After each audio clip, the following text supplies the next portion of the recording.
Hi everyone, Abby here.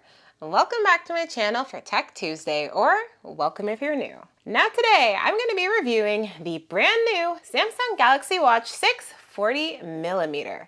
But before I get started, make sure to hit that subscribe button if you're not already subscribed so you can stay tuned to all my new videos dropping weekly and so you can help the channel grow. So I have this smartwatch in the color gold. And right now I have it on a extreme sport silicone band in the color lavender white. And I also have this fabric band in the color sand. So I have the Galaxy Watch 6 40mm Bluetooth version here, and I have the current prices as of recording on screen for you guys for both the Bluetooth version and the LTE. All right guys, now I'm gonna go into the major spec highlights for this smartwatch so you can get an idea about what it can do.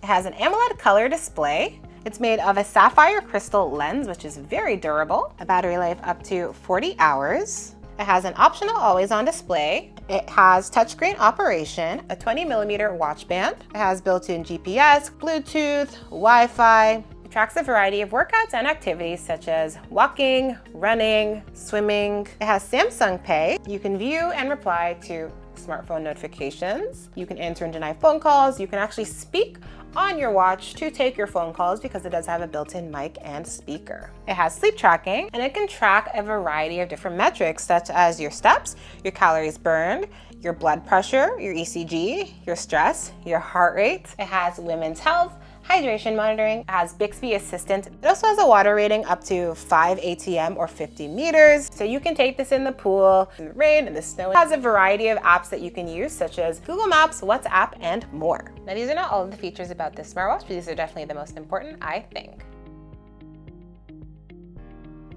And all right guys, this is what it looks like on me. And I do have the fabric band on now in the color sand. So this band has Velcro here to use it to close off. And I do have a 7-inch wrist. And I've gone ahead and placed all the wrist sizes this can fit on screen for you. Now I do have this small medium band here as well. Now when it comes to comfort with this smartwatch, I do find it pretty comfortable to wear. Pretty lightweight. I've had no irritation or issues with any of the bands or the smartwatch itself. This band in particular, very soft and smooth against my skin. I honestly don't have an issue sleeping in the silicone bands, and if you're someone who does, you don't like them, this could be a good option for you. And this is not something I typically wear during the day because it's summer right now where I am and it's quite hot. So the fabric band has like no breathability. So that's where this band is very beneficial. The active band here, lots of holes and breathability. And in case you were wondering, you can use the Galaxy Watch 5 bands on here. So if you have some of those lying around, great news, you can still use them. They are compatible. So as I told you, it does have an AMOLED color display. So we can see, bright, bold, punchy colors and lots of contrast as well. It's something that's very similar to what you'd see on your smartphone. So one thing I do want to mention about the display is that it is quite reflective. You can definitely see there's a lot of reflection, really depending on the angle that you have it at.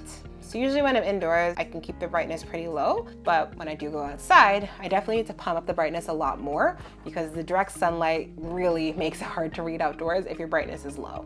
So I would definitely recommend either pumping up your brightness when you go outside if you're using manual brightness, or keeping it on auto brightness so the watch can just do its thing and automatically up the brightness for you. And one thing about the display that I like, it's very customizable. There's a couple of different options you could choose from here, and you can change your font size to make it smaller or larger. So definitely helpful for those of you if you might have, a bit of a hard time seeing small text. This can be very beneficial to you to make the text a lot bigger and more readable. You can choose your button orientation. So you can choose to have the buttons kind of on this side of your wrist, or you can choose to have them on this side, and it will completely change the orientation of the smartwatch. So that can be really helpful for those of you who are left-handed, for example, and you wear your watch on your right wrist.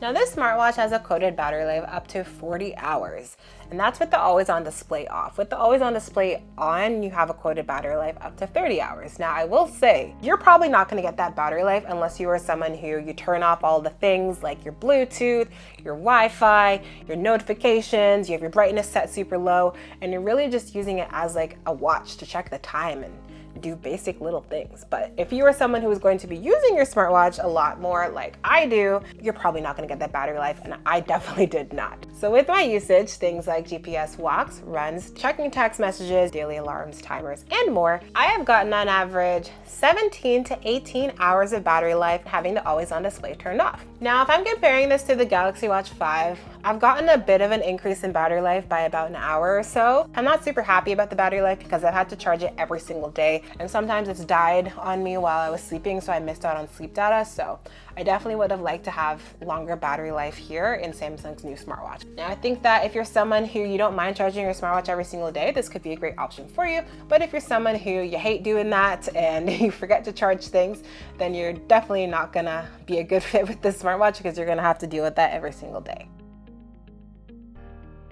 Alright guys, so when it comes to activity tracking on the smartwatch, I have found it to be really good at that. I've had no issues when it comes to tracking my steps, my calories, pretty spot on with my other smartwatches. I also think the heart rate tracking has been really good too. And I do think that it does track your heart rate every couple of minutes or so. It's not constant like every minute. So in my experience, this has, been pretty good, pretty accurate. And one thing I like about it is that it does have auto activity tracking. So if you are going to go on, let's say a walk, for example, and you forgot to start your activity tracking, it will do that for you. I just did like a quick 10-minute run today and it tracked that for me, and I just did that without starting the activity to see if it would work, and it did. So I'm happy with that performance there. And it does track a variety of workouts and activities. I'm just gonna show you guys them real quick. And in my experience, it does connect to the GPS decently fast within about 30 seconds to a minute, which is pretty good. You can get out there and get your, GPS data tracked without having to wait too long. All right, guys, so now I'm gonna talk about women's health. So for my male viewers out there, anyone else who doesn't want to see this information, you can go ahead and use my timestamps and skip to the next section where I'm going to be talking about sleep tracking. So to get to the women's health, it's going to be one of the tiles that you can add in. If you don't have it already added, you can scroll all the way to the left, add tiles, and then add it in there. So here it is for me, showing on my next period is your predicted fertile window, predicted ovulation as well. And if you're on your period and detect that, you can go ahead and add that in here.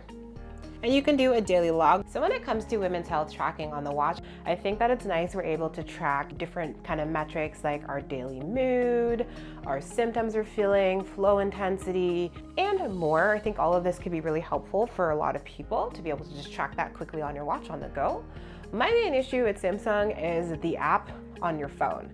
It is not great. It looks like they just threw everything together and was like, here you go, women's health. It's very unorganized, and I personally don't like it at all. If you compare this to like Fitbit or Garmin, for example, they put a lot more thought into their women's health sections.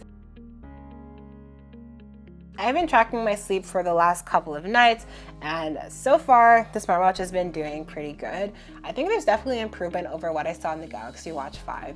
So for my sleep data all the time, I just kind of reflect on how I feel when I wake up, like is the watch accurately representing that?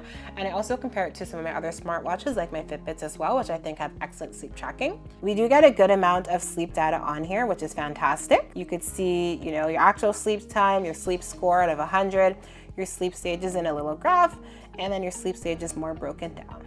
It also has like snore detection, which I thought was pretty cool. I think it's pretty good with the time you fall asleep and the time you wake up, but your sleep stages are not the most accurate in my opinion. Some of them are a little bit off. And one thing about the sleep here is that you do need your smartphone with you to analyze the sleep data. So when you wake up in the morning, it might say like, 6 hours of sleep, but you do need your smartphone to analyze everything and then kind of send it back to your smartwatch here so you can view everything on here. And all right guys, now I'm gonna show you the basics of how to use this smartwatch. So the first thing is you're gonna need to turn on the display. So you can either double tap the display, you can press either of the buttons, or if you have it on your wrist, you can turn it towards your face and the screen will light up. So once the display is on, you can go ahead and swipe down and you can get to your settings here and turn things on and off.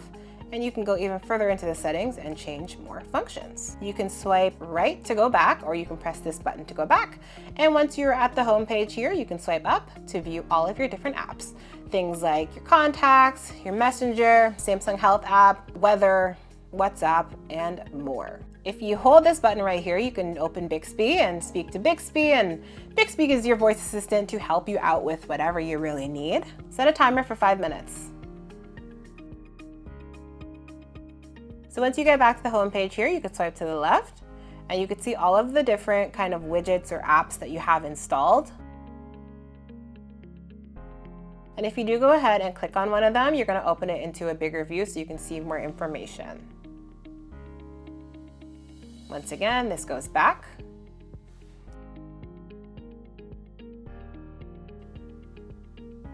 And you could add a variety of tiles. Now going back to the home page, if I swipe right, you can see all of your notifications here. Go through all of them, you can delete them, whatever you want to do. And if I hold the bottom button here, it opens up Samsung Pay. I could use my wallet to pay for things on the go. Change your watch faces. You can go ahead and hold the display. And these are ones that I have downloaded on here already. So here I could change, the colors of it. And you can kind of go through here and customize watch faces, and you can add more as well. We do have more watch face options than we had on the Galaxy Watch 5.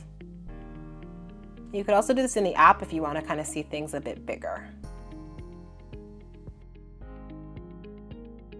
Some cons I've noticed about the smartwatch that kind of bug me, that were same with the Galaxy Watch 5, is that you do need your smartphone present for a lot of things. For example, one thing would be with the sleep tracking. You have to connect your smartphone to your smartwatch to get all your sleep data there as well. Also, if you do want to use certain tiles, like the blood pressure, the ECG, for example, you need your smartphone around to do that because it's going to pull up the Samsung Health app on your phone, do all that processing, and then send the data back to your smartwatch. So I wish with all of the amazing features they put in here, they were able to just make the smartwatch do that itself rather than me having to rely on my smartphone's app to do that. Another con for me would be the battery life. I've said it before, said it again. Samsung is not killing it with the battery lives here in their watches. They are doing so many different things, like being able to basically have this be like a mini smartphone on your wrist, but when it comes to the battery life, it's not great. I've never been able to get this past 24 hours because having to charge my smartwatch every single day is a huge hassle. Another con for me would be sometimes it scrolls a lot faster than I want it to, so I don't love that. And unfortunately, much like with the Galaxy Watch 5, blood pressure and the ECG are not working all the time, so that's a con for me. These apps are still very poorly rated now in 2023 as they were in 2022. A lot of 1-star ratings here. And the final con for me is this new band. So Samsung has come out with this new kind of push button mechanism for their bands this year. I personally don't like it. I find it takes a lot longer than the traditional watch bands. It's very stiff because you really have to push down a bit harder. And when I try to use this a lot of the times, the little pins don't really retract when they're supposed to. Thanks for still sticking around watching this point in the video. I will be doing a full comparison very soon on the Galaxy Watch 5 here versus the Galaxy Watch 6. So make sure you're subscribed to the post notification bells turned on so you don't miss that. It's going to be dropping on another AbbyBReviewing Tech Tuesday soon. And alright guys, considering the price, the quality, the color, the functionality, the performance, the ease of use, the battery life, and everything like that, I would go ahead and give it an 8.3 out of 10. I definitely do give it a thumbs up. So if you guys are looking to pick up the new Galaxy Watch 6 here, I've gone ahead and left a link down in the description for you to use. And if there's anything I missed today that you want to know, just go ahead and drop a comment below. And thanks for watching guys. Make sure to like, comment, and subscribe. Bye.